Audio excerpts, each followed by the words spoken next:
And hello ladies and gentleman, আমরা আমাদের নতুন ভিডিও নিয়ে এলাম। যারা আমাদের চ্যানেলটা দেখছেন for the first time, knowledge vibes by Sudipta Haldar, please subscribe করুন, be a part of our family member. আর আমাদের এই ডিজিটাল রেভলিউশনে আমাদের এম্পাওয়ার করুন, যাতে আমরা একটা দূষণমুক্ত সমাজ আপনাদের কাছে প্রেজেন্ট করতে পারি। বাচ্চারা যাতে কথা বললে ফ্যাক্টস অ্যান্ড ফিগার্স নিয়ে কথা বলে, চিরকাল আমরা বলে এসেছি, এটার জন্যই আমাদের আশা। আমার বারবার বলছি যে দীর্ঘদিন একটা আমাদের প্রবলেম হয়েছিল শারীরিক, এবং আমাদের এটা ডেথ হয়েছিল ফ্যামিলিতে, তাই আমরা এতদিন ভিডিও করতে পারিনি। তো যাই হোক,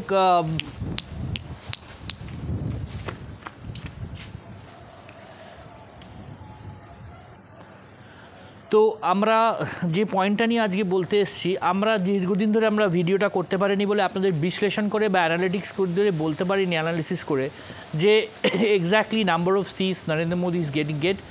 একটা জিনিস কি লক্ষ্য করেছেন, যে সমস্ত চ্যানেল যারা সার্ভে করেছে, এতগুলো সার্ভে যারা ওপিনিয়ন পোলস হচ্ছে, সেখানে সবাই বিজেপিকে একচ্ছত্র মেজরিটি দিয়েছে, এবং যত এগেনস্ট চ্যানেলও দিয়েছে, সেখানে ইট রেঞ্জেস ফ্রম 282 টু 370, 380 এক্সেট্রা। এটা ছিল ওপিনিয়ন পোল। এখন মাস মুভমেন্ট হচ্ছে, মাস পোলিং হচ্ছে,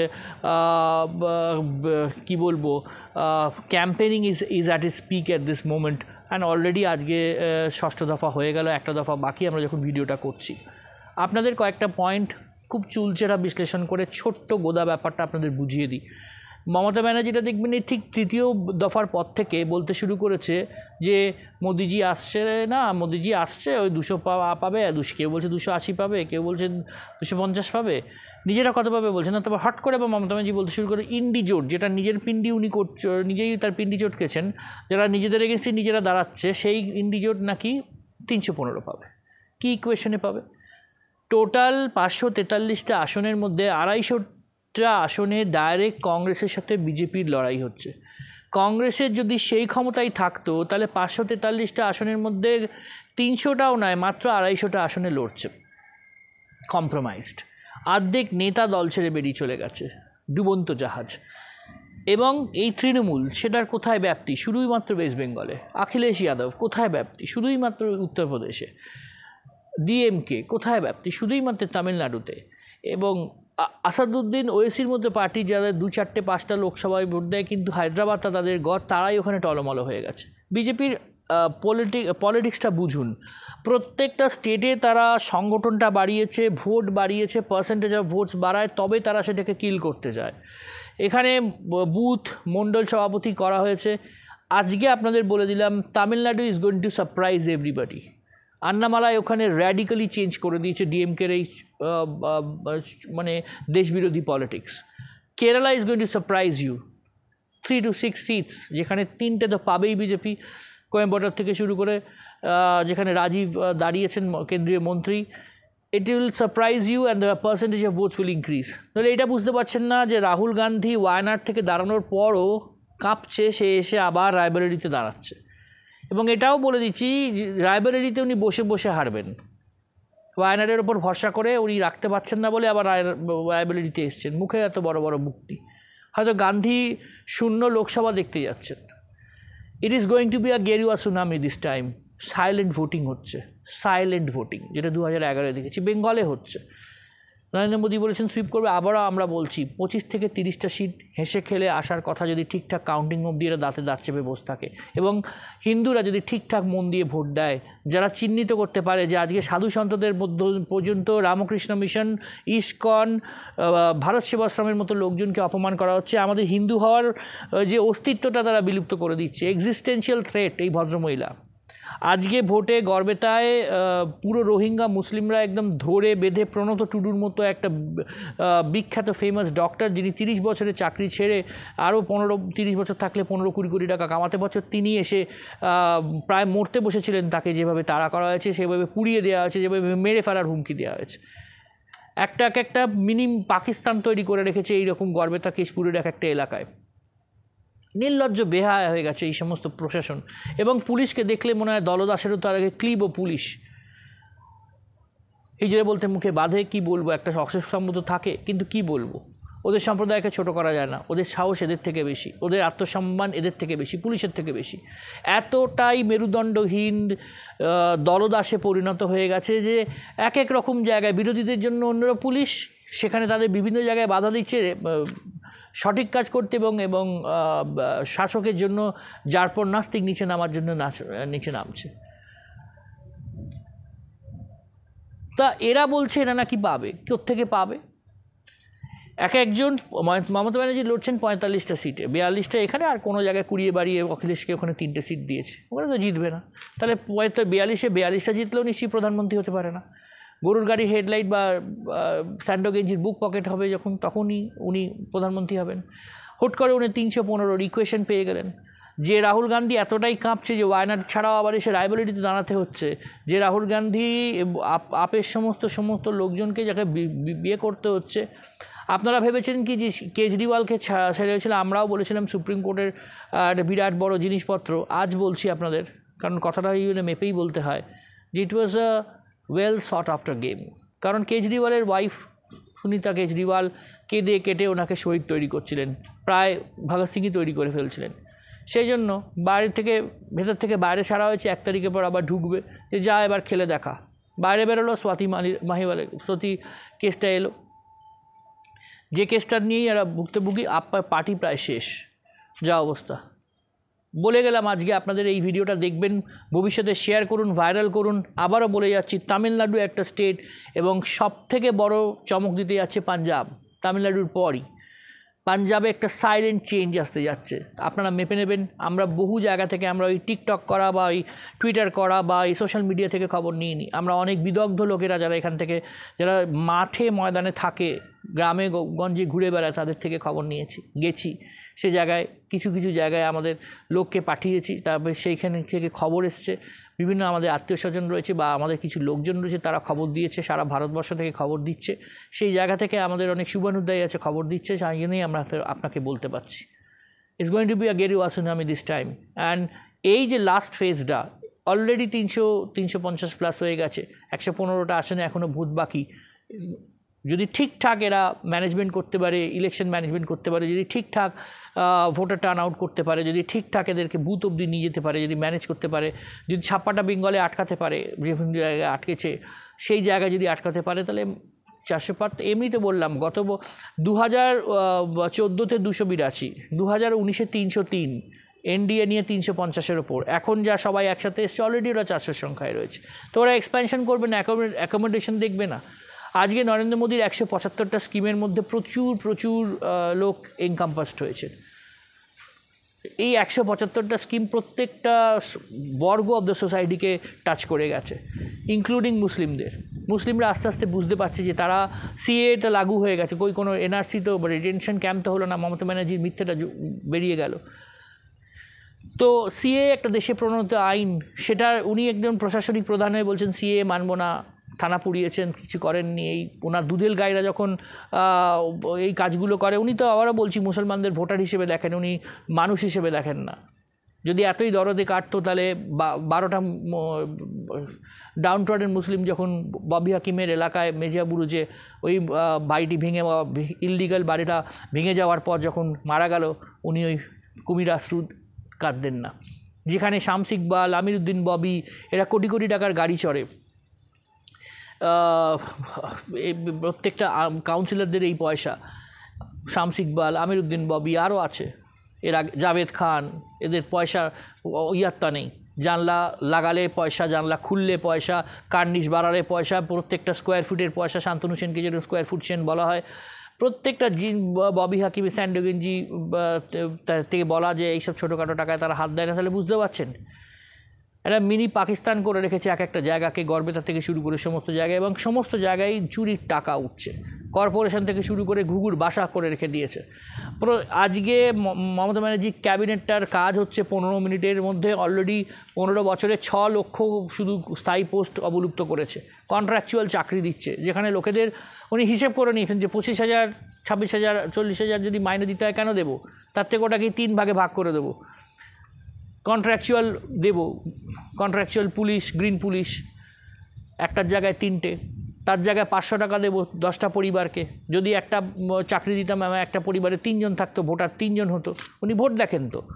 আর এখন দেখছেন যে যদি আমি খেলামেলা ছাড়াই এরকম এই ভাতা দিই, এই যে লক্ষ্মী ভাণ্ডার আর বিধবা ভাতা, তাহলে আমি 500 টাকা করে যদি প্রত্যেকটা মহিলাকে দিই, তাহলে 200 লোক পাচ্ছে এই টাকাটা, তাহলে আমার ভোট বেশি, আমি থাকতে পারবো। এবং বাঙালি এমন জায়গায় সিদ্ধারা বিকিয়ে দিয়েছে যে বাঙালি ভাবছে এই ভাতাজীবী হয়ে বেঁচে থাকবো। বুদ্ধিজীবীদের তো কিনেই নিয়েছে এডোকাটা কমিটির চেয়ারম্যান করে, এবং লাজ লজ্জাহীনভাবে তাদের রাস্তায় নামিয়ে যখন দরকার তখন এই লজ্জাহীন মহিলাকে সাপোর্ট করার জন্য নামছেন। যে তার ব্যানার্জি পরিবারে নিজে ব্রাহ্মণ সন্তান হয়ে হিন্দুদের এই জায়গায় নামিয়ে এনেছে যে তারা বেঁচে থাকবে কি মরে যাবে লজ্জায় ভাবছে। সাধু সন্তদের আক্রমণ করছে, ইস্কনকে বলছে মিথ্যা কথা যে সে নিয়ে কি জমি দিয়েছেন। 700 একর জমি দেওয়ার ক্ষমতা তোমার আছে বা তুমি কোনো দিন দিয়েছো? মুসলিমদের দিতে পারো, তুমি মসজিদ তৈরি করে দিচ্ছ। 14Y একটা পার্টে ছাড়তে হয় যারা একলব্ধে লাইন সিলিংয়ের ওপর জমি নেয়। এটা যে কোনো ক্যাবিনেটে যে কোনো গভর্নমেন্ট ছাড়ে। তো ওরা যখন অ্যাপ্লাই করেছিল একলব্ধে 700 একর জমি তারা কিনে নিয়েছে, কিন্তু 14Y ছাড়তে হয় ল্যান্ড সিলিং আছে বলে। এটা নর্মাল নিয়ম, সবাই জানে একটু পড়াশোনা করলেই। সেটা উনি ছেড়েছেন, সেটাতে বলে দিলেন মিথ্যে কথা যে আমি দিয়ে দিয়েছি, মানে পরতে মিথ্যে কথা, আউটরাইট মিথ্যে কথা বাধ্য। সারাদিনে যদি 300 কথা বলে 300টা মিথ্যে কথা, চিন্তা করছে আরও 50টা মিথ্যে কথা। কী করে বেঁচে থাকবো, কী করে আমি মানুষকে ভুলবো যাবো, কী করে আমি উলুবেড়িয়ার যেখানে 29% মুসলিম, সেখানে সেই 14 থেকে 29% মুসলিমের ভোটের আগেই ঠিক 3 দিন আগে আমি এইভাবে সাধু সন্তদের অপমান করলাম, ডেলিবারেটলি প্ল্যান্ড, মুখ থেকে ফসকে বেরো হচ্ছে না ওনার। ভাইপো গিয়ে নন্দীগ্রামে উস্কে এলো, সেখানে খুন হয়ে গেল একজন ভদ্রমহিলা। হিন্দু এরিয়াকে ডমিনেট করছে এই জায়গায়, মুসলিমদের এমন একটা জায়গায় খেপিয়ে তুলছে যে জায়গাটায় রোহিঙ্গা মুসলিমদের বসিয়েছে, সেইখানটাকে তাকে প্রায় মিনি পাকিস্তান করিয়ে সেখানে পুলিশ থেকে শুরু করে প্যারামিলিটারিকে পর্যন্ত তারা মারছে। এতটাই তাদের সাহস দিয়ে দিয়েছে।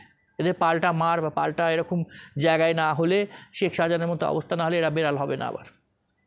এই ডেমোগ্রাফি চেঞ্জ খুব দরকার, এই 400টা সিট। কনস্টিটিউশনাল অ্যামেন্ডমেন্টসগুলো দরকার, ইউসিসিগুলো দরকার, যেটা নেক্সট 10 ইয়ার্সে নরেন্দ্র মোদী করতেই যাচ্ছেন। নেক্সট 5 ইয়ার্সের টার্মের মধ্যে ওনার অলরেডি 100 দিন ভাবা আছে, এতটাই উনি কনফিডেন্ট। এবং দেখে নেবেন, আমরা মার্ক করে গেলাম যে there seat is going to be BJP একা 370 থেকে 380 পাবে, 400 ছাড়িয়ে যেতে পারে একজন। এনডিএ নিয়ে 420 থেকে 430 সিট আসতে পারে, মিলিয়ে নেবেন। যেভাবে ভোটটা হচ্ছে, যেভাবে কন্ডাক্টেড হচ্ছে, বিরোধী কোথায়? শাসকের দিক থেকে বিজেপির অল ওভার ইন্ডিয়া বিরোধী কোথায় কংগ্রেস, কোথায় অখিলেশ যাদবকে? অখিলেশের কি এত ক্ষমতা যে 80টা জিতবে? ডিএমকে তামিলনাড়ুতে অবস্থা খুব খারাপ, আন্নামালাই শেষ করে দিয়েছে।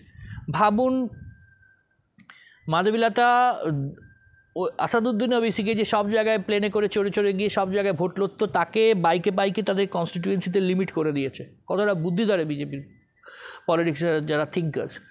এমন একজন ক্যান্ডিডেট দিয়েছে যে আসাদুদ্দিন ওয়েসিকে তার ভাইকে তারই ক্যান্ডিডেটের সিটের মধ্যে তাকে ঘুরিয়ে দিচ্ছে, তাকে বাইকে সমস্ত প্রত্যন্ত গলিতে ঢুকতে হচ্ছে নিজেকে জেতাবার জন্য, নিজের অস্তিত্ব বাঁচাবার জন্য। তার অবস্থাও হালুয়া টাইট, তাকে আর অন্য স্টেটে খুঁজে পাওয়া যাচ্ছে না, নেচে অন্য স্টেট যেতে পারছে না। ডিএমকে স্টেটে লিমিট করে দিয়েছে, তেলেঙ্গানাকে লিমিট করে দিয়েছে, কর্ণাটকে অভূতপূর্ণ জায়গাটাকে লড়াই দিয়েছে।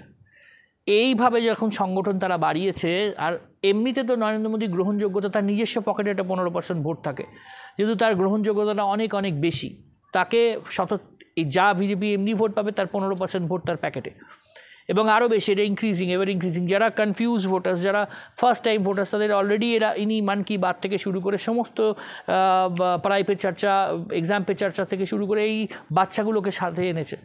তার ওভারঅল স্টেচার, তার ফরেন পলিসি, তার স্টেচার ইন দ্য হোল ওয়ার্ল্ড, ওয়েস্টের সাথে তার চোখে চোখ রেখে ডিপ্লোমেসি করা এবং ডিকটেট করা, ইন্ডিয়ান ডিপ্লোমেসি এরকম রোবাস্ট ডিপ্লোমেসি হতে যাচ্ছে। ইন্ডিয়া 7 থেকে 8% গ্রোথ করছে, প্রত্যেকটা জায়গায় ইসরো থেকে শুরু করে সমস্ত দিকে ব্রড হচ্ছে আমাদের এই হাইটসগুলো। তো আজকে এই নতুন ভারতবর্ষে এই নতুন জিনিসপত্রে আর পিছিয়ে থাকার সময় নেই। 400টা খুব দরকার, খুব মেপে চিপে ভোট দিন, মিলিয়ে নেবেন আমাদের কথাটা, বারবার বলছি। বেঙ্গলে তো 25+ আসাই উচিত, এবং একটু যদি আপনারা মন দিয়ে ভোট দেন 30ও হতে পারে। যেটা অমিত শাহ বলেছেন 30টা দিন হয়তো চেঞ্জ হওয়া দরকার, কারণ এই ভদ্রমহিলাকে একটা we should teach her a lesson, যে হিন্দুরা টেকেন ফর গ্রান্টেড নয়, ভেজিটেবলস নয়, আনাজ নয় যে কেটে ফেলতে পারবেন যখন ইচ্ছে, আনাজ নয় যে যখন ইচ্ছে যাকে বর্জন করে যাকে যা ইচ্ছে অপমান করতে পারবেন, আপনার মনে হবে আপনি অপমান করে দেবেন, আপনার মনে হবে যার সম্বন্ধে যা ইচ্ছে বলে দেবেন, আপনি যে কোনো লোকের চরিত্র হনন করতে আপনার মুখে বাধে না। সৌমিত্র খানকে বডি শেমিং করে দিচ্ছেন, ওর ছটা গার্লফ্রেন্ড, তার বউকে দিয়ে প্রাক্তনকে দিয়ে বলাচ্ছেন, তাকে ক্যান্ডিডেট করেছেন। মশাই আপনাকে যদি কেউ বারবার আপনার বইটা তুলে বলে যে মিথ্যাশ্রী বইটা এবং দীপক ঘোষের বইটা যেখানে আপনার ইতিবৃত্ত দেওয়া আছে, হিস্ট্রি দেওয়া আছে, পার্সোনাল ম্যাটার নিয়ে আমরা বলতে চাইছি, কিন্তু আপনি মুখ খোলাচ্ছেন। আপনি একটা পুরুষকে ভাবেন না যে তার কোনো মান সম্মান থাকতে পারে। এখন মহিলার ভিকটিম কার্ড খালে একটা সমাজের নিয়ম এসে গেছে, সমস্ত রুলস আপনাদের হাতে। 498A সব কিছু মলেস্টেশন এবং রেপকে তো মহিলারা এমনি এমন জায়গায় নিয়ে গেছে যেখানে পুরুষ এমনিতেই শেমড, তাকে অপমানিত করার জন্য রেখে দিয়েছেন। 89% কেসগুলো ফলস হয় এখন, ইউজ হচ্ছে এই সেকশনসগুলো, যার ফলে কী হচ্ছে, পুরুষের কোনো সম্মান থাকছে না। এবং পুরুষ যদি কিছু বলে, শুভেন্দু অধিকারী বলেছিল ডোন্ট টাচ মাই বডি, তাকে নিয়ে অনেক বডি শেমিং হলো। তাকে হোমোসেক্সুয়াল বললে এই কুণাল ঘোষ প্রগলাপ, যাকে লাথি মেরে সরিয়ে দিয়েছে, যে এত বলেছিল যে মমতা ব্যানার্জি সব থেকে বড় বেনিফিশিয়ারি, তাকে আবার মুখপাত্র করেছে, আবার সরিয়েও দিচ্ছে, ওদিকে সে বড় বড় কথা বলে যাচ্ছে। এই যে ভাইপোর লোকগুলো, দেবাংশু যাকে ভাটাংশু বলছে, এত বড় বড় কথা বলে, এত জিনিসপত্র করে, সাবস্টেন্সহীন এরা অল ওভার ইন্ডিয়া পলিটিক্সে কোথায় এরা স্ট্যান্ড করছে বলুন তো? এরা কোথায় এরা গিয়ে বলছে যে 315, এদের কোথায় সিট? যদি রাহুল গান্ধী সেই জায়গায় কনফিডেন্ট থাকতে পারতো, তাহলে কি কংগ্রেস এরকম দলে জলে স্টলওয়ার্স লিডাররা ছেড়ে যেত? 250 সিটে, আমি আগেও বলেছি, আবারও রিপিট করছি, যতক্ষণ না কংগ্রেস সেই শক্তি অর্জন করবে যে একার দমে 160+ সিট আনতে পারবে, ততক্ষণ অল ওভার ইন্ডিয়া বিজেপিকে একচ্ছত্র সবথেকে সর্ববৃহৎ পার্টি হওয়া থেকে কেউ আটকাতে পারবে না। এবং এই জায়গাতেই নরেন্দ্র মোদীদের strategy, by social engineering, by কাজ, বাই এইরকম তার জিনিসপত্রের মধ্যে। এবং তিনি ওই যে ভয় পান না টিকা লাগাতে, ভয় পান না মন্দিরে যেতে, এবং হিন্দুরা বুঝেছে যে এরা একজন লোক এসছে যে হ্যাঁ আছে, যিনি ভয়টা পান না, কাজও দিচ্ছেন, সিকিউরিটি দিচ্ছেন। সবথেকে বড় কথা, সিকিউরিটি অফ আওয়ার কান্ট্রি। কার হাতে আপনি এই দেশটাকে ছেড়ে দিয়ে যাবেন? দেশটা ইউক্রেন বা একটা আফগানিস্তান হতে যদি না পড়ে, পাকিস্তান এখন অলরেডি সাইড লাইন এই মোদির জন্যই, এই অমিত শাহর জন্যই, এই ডোভালের জন্যই। এবং আরও অনেক দিগন্তকারী স্টেপস নিতে পারবেন যদি আমরা 400টা সিটটাকে দিতে পারি। হিন্দুদের ভাবা উচিত, চোখে চোখ রেখে বলছি, যে আজকে একটা রেনেসার টাইম এসছে। ভাবুন, প্রত্যেকটা ভোট ইম্পর্টেন্ট, এই টাইম আর সেকেন্ড টাইম পাবেন না। এবং এই মমতা ব্যানার্জিকে এইখান থেকে উৎখাত করে ফেলতে হবে। যদিও এটা লোকসভার ভোট, কিন্তু এইখান থেকে উনি একটা মেসেজ পেয়ে যাবেন। এবং যা ওদের পার্টির অবস্থা, অর্ধেকই বিধায়ক ছাড়তে শুরু করে দিয়েছে, দলটা বেশি দিন থাকবে না, কারণ এরা তো সবই স্বার্থান্বেষী, পয়সার জন্য দাঁড়িয়েছে। তো আপনারা বুঝতেই পারছেন যে কথা এরা বলছে, এরা বকওয়াস করছে, এ নিজেই কনফিডেন্ট না, নিজে জানে হেরে বসে আছে। বাকি যে সেক্টরটা পড়ে রয়েছে 1 তারিখের ভোট, সেই জায়গাটা যে দক্ষিণ 24 পরগনা যদি ঠিকমতো দেখে নেওয়া যায়, যদি ঠিকঠাক ক্যান্ডিডেটশিপ হয়েছে এবছর, যদি ঠিকঠাক মানুষ ভোট দেয়, কারা টাক্কার আছে। সায়রা শাহ হালিম সিপিএমের ভালো ক্যান্ডিডেট, ভোট কাটবে। কিন্তু আমি একটা কথা জনতাকে বলি, সিপিএমকে দেওয়া মানে তো তৃণমূলকে দেওয়া, তৃণমূলকে দেওয়া মানে সিপিএমকে এবং কংগ্রেসকে দেওয়া, এরা এক জায়গায় সবই একই থালিকা চারটে বাট্টে। আপনাকে ভেবে নিতে হবে, আপনি যদি তৃণমূলকে দেন, তার এগেন্সে যদি আপনি মুভ করতে চান, তাহলে আপনাকে বিজেপিকে দিতেই হবে। কংগ্রেস বা সিপিএম সেখানে আসছে না, আপনার ভোটটা নষ্ট করবেন না, আর নোটায় দিয়ে নষ্ট করবেন না। ভোট আপনার গণতান্ত্রিক অধিকার, যাকে ইচ্ছে দিতে পারেন, কিন্তু ভেবে নিয়ে দেবেন, যাকে দেবেন দেশ সুরক্ষিত থাকবে তো, আপনার রাজ্যটা সুরক্ষিত থাকবে তো, রোহিঙ্গা মুসলিমরা আপনার জায়গাটায় ঢুকে পড়বে না তো, আপনার বাড়িতে ঢুকে আপনার মেয়ে বউকে ধর্ষণ করবে না তো, যেটা অলরেডি যে জায়গাগুলো হচ্ছে, মারছে। আজকে বলেছে শাকাপালা ফাটিয়ে দেবো, পুড়িয়ে দেবো, সাদা থান পরে দেবো, গর্বে তাই বলেছে হিন্দু মা বোনেদের। আর একটা বাংলাদেশ হবে না তো, জামার মধ্যে উল্টে এরকম ফ্রি ঘুরে বেড়াচ্ছে, আপনারা সেটা কি সুরক্ষিত ফিল করছেন? ভুলে যান 2 টাকার জিনিসের কথা। আজকে ইনফ্লেশন কন্ট্রোলড, এত বড় কোভিড হওয়ার পরও, এত বড় ইউক্রেন রাশিয়া ওয়ার চলছে, মাকুরা সেকুরা বলবে না আপনাকে যে রাশিয়া একটা কমিউনিস্ট কান্ট্রি লড়ছে, সারা ইউক্রেন থেকে যে পাম অয়েল এবং তেল এবং সারা ভারত পৃথিবীতে তেলের জিনিসের যে দাম বাড়ছে, যার ফলে এই ইনফ্লেশনটা থেকে কন্ট্রোলের বাইরে চলে যাচ্ছে। আশপাশের সমস্ত neighbouring countries uncontrollable position, Narendra Modi আছে বলে এটাকে কন্ট্রোলে রেখেছে, অপরচুনিটিস দেখেছে, চোখে চোখ রেখে বলছে না রাশিয়ার থেকে তেল কিনবো। তুমি বলার কেউ না, আমেরিকাকে বলছে। কোনোদিন দেখেছেন ভারতীয় ডিপ্লোমেসিতে হচ্ছে? S-400 কিনেছে, প্লাস রাশিয়া এই আমেরিকার থেকে দিয়ে গেছে, ক্যাসকাকে অবলুপ্ত করে কিনেছে। আর সেখানে আমাদের মুখ্যমন্ত্রীকে দেখুন যে কোনো পলিসি নেই, শুধু চুরি হচ্ছে একটা পলিসি। উনি চুরি করবেন, কেউ কিছু বলতে পারবেন না, পথে হাঁকবেন, চোখ রাখাবেন। উনি হিন্দুদের গালাগালি দিয়ে ভোট পাবেন, একটা শ্রেণীকে সুতুষ্ট করবেন, তারাও রেগে আছে। মুসলমানরা এবার বুঝতে পারছে যে তাদের উন্নতি কল্পে কিছুই করছেন না, তাদের ওই ভোটার হিসেবে তেজপাতা হিসেবে ইউজ করে ছেড়ে দিচ্ছেন, তাদের কোনো ডেভেলপমেন্ট হচ্ছে না। তাদের এই হিউজ, সব থেকে বড় দরকার ভারতবর্ষে এখন পপুলেশন কন্ট্রোল। আল্লাহর নামে 10টা বাচ্চা 15টা বাচ্চা করলে এখন আর দিন চলবে না, তাহলে ডেভেলপমেন্টের টাকা পৌঁছবে না। সেটা হিন্দুদের পক্ষে প্রযোজ্য। যারা বলছি এই কথাগুলো ভাববেন, পপুলেশন কন্ট্রোল না হলে সেন্টারের যে টাকা ডেভেলপমেন্টের জন্য আসলে সবার কাছে পর্যাপ্ত নয়। 140-50 কোটির দেশ হতে চলো, পপুলেশন কন্ট্রোলের একটা বিরাট বড় ফ্যাক্টর হয়ে যেতে পারছে। ইউসিসি, ইউনিফর্ম সিভিল কোড, সবার জন্য সেম রুলস, এটাকে একটা জায়গায় আনতে হবে। ইউনিফর্ম সিভিল কোড, ওয়াকফ অ্যাক্টকে বিলুপ্ত করা, প্লেসেস অফ ওয়ার্শিপ অ্যাক্টকে খতম করা, এগুলো খুব দরকার। তবে প্যারিটি আসবে, তবে এদের সঙ্গে আমাদের প্যারিটি আসবে। কৃষ্ণ জন্মভূমি এখনও, আর জ্ঞানব্যাপী মসজিদ, যেটা কোনোভাবেই মসজিদ নয়। মসজিদে যদি সেই জায়গাটা যদি অন্য কারোর জমি হয়, সেই জায়গায় মসজিদের যতক্ষণ না সেই জায়গার ওয়াকফটা নিজেদের নামে হয়, সেই মসজিদই হতে পারে না। আর মসজিদে কোনো ডাইরেক্ট কম্পালসারিলি করতে পারে, তারা রাস্তাতেও নামাজ পড়তে পারে। মন্দিরে ওয়ান্স আ ডেটি অলওয়েজ আ ডেটি, এটা বারবার বলছি আমরা। রুলসের ডিফারেন্স আছে, মানুষ বোঝে না, মানুষের এডুকেশন খুব কম।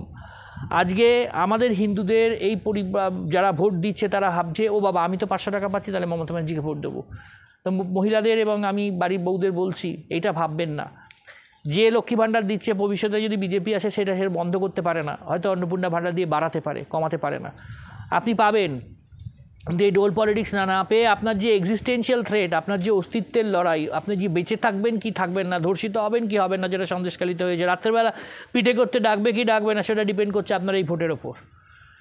যদি স্বার্থপরের মতো নিজের ভোট ভেবে, নিজের জায়গা, নিজের 500 টাকা দেখে যদি এই ভাতাজীবী হয়ে বেঁচে থাকেন, তাহলে সব বড়শ্রী কাতর এবং এই প্যারাসাইটের মতো সিদ্ধারাটাকে বিকিয়ে দিয়ে থাকেন, তাহলে আপনাদের রেডি থাকা উচিত যে কবেন বাড়ি থেকে টেনে নিয়ে গিয়ে রেপ হবেন বলে। দিস ইজ দ্য টাইম, यही समय है, सही समय है। বারবার বলছি, ডেভেলপমেন্ট করতে গেলে অনেক ভেবে চিন্তে বুকে পাথর রেখে ডিসিশনগুলো নিতে হয়, স্ট্রং ডিসিশনস নিতে হয়, প্রতিবাদ করতে হয়। আমরা এই তৃণমূল গভর্নমেন্টকে যখন সিপিএমের এগেন্স্টে এনেছিলাম, ভেবেছিলাম সেকেন্ড ইন্ডিপেন্ডেন্স, আজকে সেই ভুলটা ভাঙছি, সেটা প্রমাণ করেননি বলে আমরা বলতেই পারি। যখন যেরকম পরিস্থিতি সেরকম আপনাকে অ্যাক্ট করতে হবে। ভারতবর্ষ এখন একটা নতুন leap, it is in a different page now. In this time if you give them different propulsion, তাহলে আমরা একটা আলাদা ডাইমেনশনে মুভ করতে পারবো, যে ডাইমেনশন থেকে বলেছে, মোদি তো নিজেই বলেছে যে পাকিস্তানের কাপ অফ টি নয় আমাদের কাছে, আর ওরা ওদের ওই রুজি আটা নিয়েই বসে থাকুক। তাহলে বুঝতে পারছেন যে আমরা যে জায়গাটায় যাচ্ছি, we will be among the super powers in very future. আমরা বিশ্বগুরু হব। আর অ্যাকচুয়ালি ছিল, আমরা বিশ্বকে সব কিছুই দিয়েছি, সেটাকে শুধু অ্যাকনলেজমেন্ট ছিল না, কারণ আমাদের পেটেন্ট আইনটাকে সেভাবে করা হয়নি। ইনি সেটাও দেখেছেন যাতে পেটেন্ট করতে পারে। তো আপনারা আমাদের চ্যানেলটা দেখুন, ভালো লাগলে knowledge vibes with Sudipta Haldar subscribe করুন, প্লিজ আমাদের এই ভিডিওটাকে ভাইরাল করুন, and be a part of our digital revolution. Thanks and signing off for today.